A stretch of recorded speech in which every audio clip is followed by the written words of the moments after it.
Welcome to the Maxi-Man show. I'm your host, Aluta Chunguzi. This is the show that's about maximized manhood. Man out there, this is a show for you. How can you get to achieve your maximum potential? The purpose for which God created you for. And on the show today, I have Mr. Emmanuel Charlton Bujingo. You're welcome. Thank you. I have Mr. William Ndaula. Epa, you're welcome. Thank you and hello. Yeah, viewers, you're welcome. And today we are looking at the substitutes in our society. Historians have called this generation a substitute society.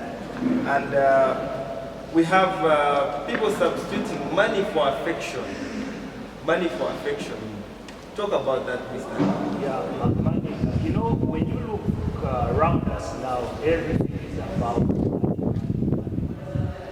And for that, many people think, you know, with money you can buy many things. Actually, money is not bad.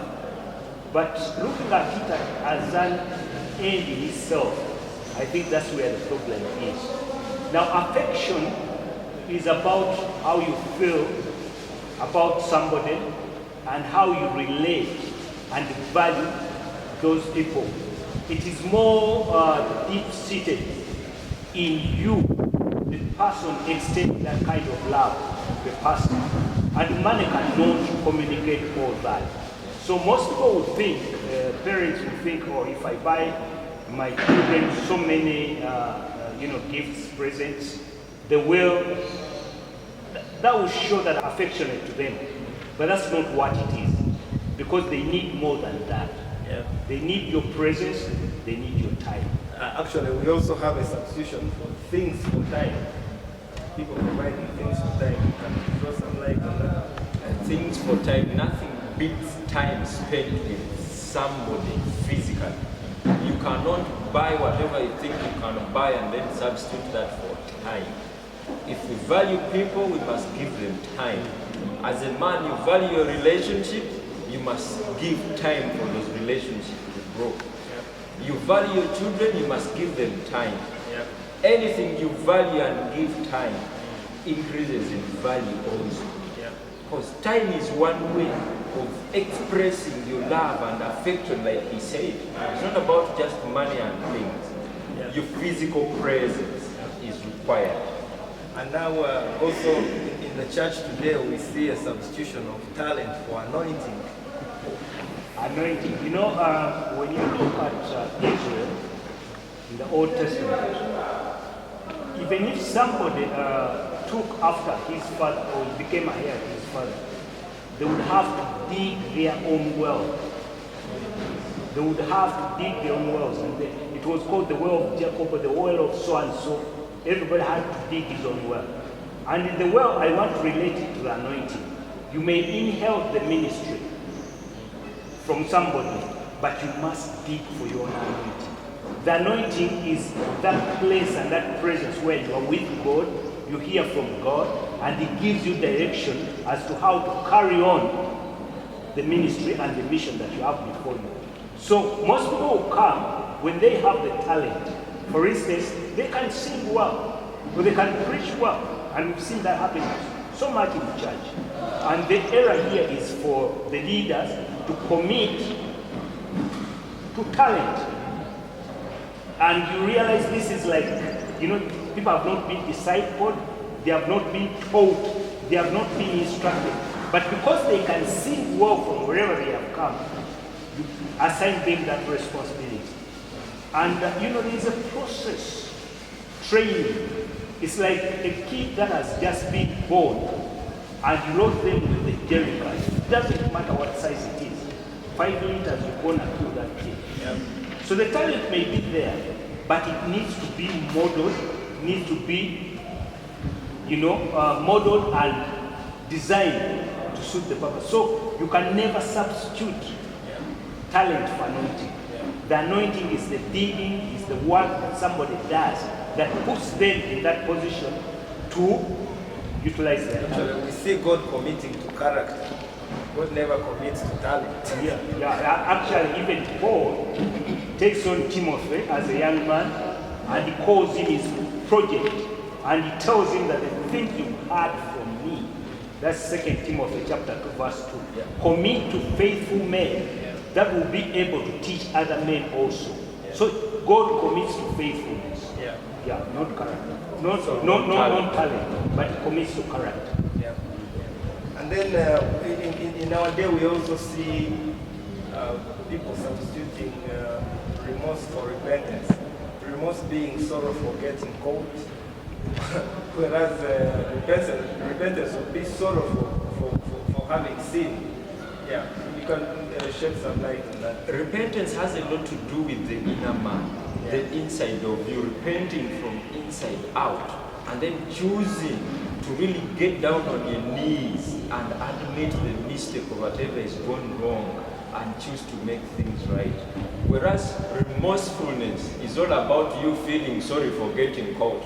Maybe things were messed up and you did the messing up. You're only sorry because everybody got to know that you messed up. Or you did something wrong and you've been caught, you're sorry for just getting caught. Actually, that reminds me of this organization where I used to work, and it was, an international organization, and we were working there, the local people in Ghana were working with these guys, and many times people were expelled from work, and because they did something wrong. And then people were saying if they had not reported me, they would not have fired me. Sebuzum one time came and asked, what's wrong with people in this country? Somebody has made a mistake and they are choosing somebody for having reported them. So that is remorse. Yeah. You're not sorry for what you have done, but you are bitter with somebody who has reported your action. Exactly. And then we see again in our church today, Christian circle, we have something called churchianity versus Christianity, where we respect the traditions instead of the commandments of God. How is that in our church today? We are so engrossed in church tradition, in our own traditions, rather than the commandments of God. You see, Jesus at one time said that he did not come to abolish the law. And you know, these are 10 commandments, not 10 invitations or 10 suggestions. Yeah. Because with an invitation, you can either accept or decline. Yeah, true. And they see that on the invitation card. RSVP. Responsive play. Yeah. Okay? That in case you're not coming, reservations, or you're coming, reservation should be forwarded to this number. But with commandments, you have no choice. You either comply or you are rebellious. You actually rebel. So in church now, what is happening is if church feels good, if the worship is good, if they say what I want, then I'll go to that church. That church is not saying things every time they are hitting me. Then you shift and move to another church. But you know, the commandments of God will remain, and the truth will always remain, because truth is the greatest discovery that the man will ever make. Yeah. And maybe in addition to that, when you talk about churchianity and Christianity, Christianity is more about a relationship with God, and churchianity is about being around church and getting to know about whatever is happening. It has nothing to do with a relationship with God. But Christianity has a lot to do with your relationship. It's not just you coming around on the traditions and the practices, but your relationship with God. Being around the church guys, knowing what they are doing, learning their language, doing what they are doing. Exactly. I mean, it's like what he's saying is like when you stay in a garage for a long time, you turn it on. No, you don't. You just remain a human being who sleeps in a garage. Yeah. Yeah, I mean, there are so many substitutions in our day-to-day that it takes the Spirit of God for a man to recognize them for what they are and deal with them squarely. We see, Mr. Nala, you can shed light on this. We see us preaching humility and practicing inferiority. We preach separation and practice isolation. Yeah, we can shed some light on that and what ought to be done. You see, the Bible says that come ye out of them and be ye separate of the Lord. That meant that, God has chosen people in every society to be kind of a compass, to help others see the way. In that, it's not an end in itself, that me I will get all these values, know them, live in a good life, and I don't reach out to other young men. That is isolation. Separation means get to know the ways of God and bring other people in. Are all the men in? Are all the young men in? Bring them to enjoy that good life that you're enjoying. Bring them in. Otherwise, when you isolate yourself as a place of faith, or as certain people who think you are much better than the others, then that is a cult, and it's not of God. Wow. Actually, that reminds me of something. When God separates you and calls you his own, he's not calling you to a life of isolation. He's calling you to a life of expansion, you reaching out to others. I remember a very beautiful statement that talks about us when we get to God and God makes us good. Us becoming good and better men is not only for us, but it's for those out there that we need to bring into the kingdom of God and make them better men as well. And just hint on this issue where we need to see boldness, because the church is practicing humility, and then we practice inferiority. Boldness is being able to stand in the face of a challenge when everybody is saying this is how it should go, but when you know and you have the truth in you and you are bold enough to say no, much as everybody is saying that this is the right thing to do. But you can only do that when you are basing it on the foundational truth, which can only be found in the Word of God, and that's the Bible.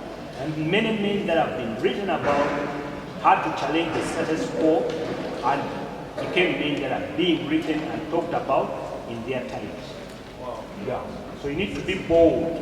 And men that know God are bold in their confession. They are bold in their confession. We are bold in our confession. Because what we live for will outlive us actually. Because the truth is always the truth. There are principles that are set and you go against them at your own peril. Very true. Well, this is so foundational. These are foundational principles.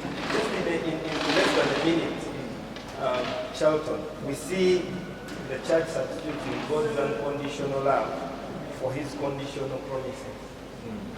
Just shed light on that. God's unconditional love is for everybody. His love is unconditional. And thank God his love is unconditional. For because if it was to be conditional, salvation wouldn't be possible. And we want to attain certain things in our lives as men. As a creation, we are meant to do certain assignments on earth. And in the process of executing those assignments, we must fulfill and abide by the conditions of the promises.